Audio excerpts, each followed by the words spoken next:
old school, new rules. If you're a dealer, if you're an operating partner, you're a general manager, you're scratching your head and you're looking at all this and you're saying, what the? It's a clash of the cultures. Guess what? I'm Jim Ziegler, and I have a session at Digital Dealer 8 designed especially for dealers, general managers, operating partners, comptrollers, the decision makers. How to get the old processes and the new processes blended together in such a way that it's seamless. I'm going to talk about Twitter, Facebook, YouTube, video, lead providers, all the things that might be a mystery to you from a 10,000-foot viewpoint. We're going to look at all the ways to make these things work in the real world in real dealerships.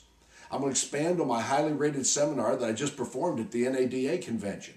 Record crowd, 650 people in the Saturday session. I'm going to show the dealers how to use these techniques, these technologies, and furthermore, what works and what doesn't work.